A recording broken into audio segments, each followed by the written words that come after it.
Yes.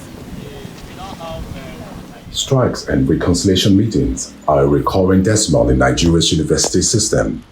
Whenever these strikes happen, public universities are closed down for months, while dialogue meetings with government officials to resolve these impasses drag on endlessly. Good afternoon, the Honorable Minister for Labour. There have been issues that have remained intractable. While the university academic community often accused the government of poor funding and undue interferences into the administration of the system, the government has continued to insist that it cannot perpetually fund the university system and not be expected to look into its running. Currently, the 2004 University Autonomy Act seems to be the only piece of legislation that could address the issues of administrative and autonomy of the university system. The Act provides, among other matters, for 1. The appointment of governing councils for federal government universities. 2. Composition of the governing councils. 3. Tenure of the governing councils. 4. Appointment and removal of vice-chancellors and appointment of acting vice-chancellors. The University Autonomy.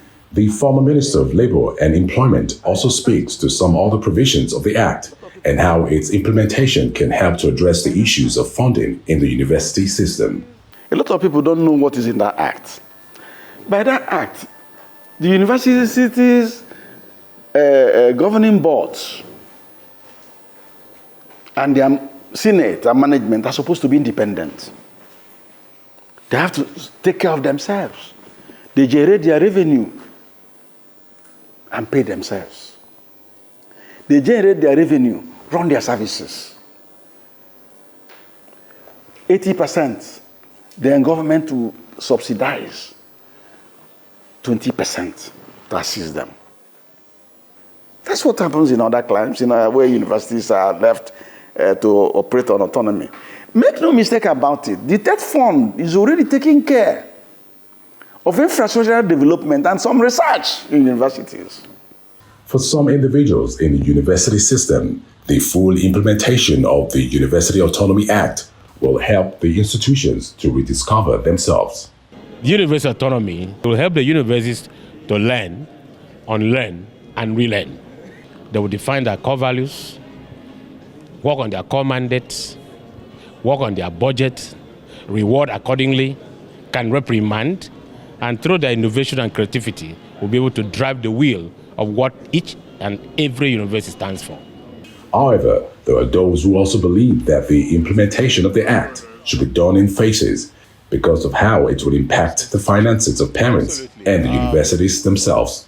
University autonomy, indeed, even of all tertiary institutions, is desirable and is something we must all work towards. It's a matter that as government will necessarily have to also be able to withdraw, not only in terms of control, but even in terms of the funding. We must come to that reality at some point.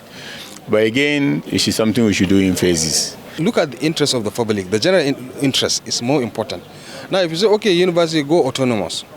Now, some of the lecturers that are calling for universities to go for autonomy, that may not be able to pay the school fees of their children. Currently, Nigeria's public university system appears unstable, and many look forward to the time of stability for learning and competitiveness with its peers in other climes.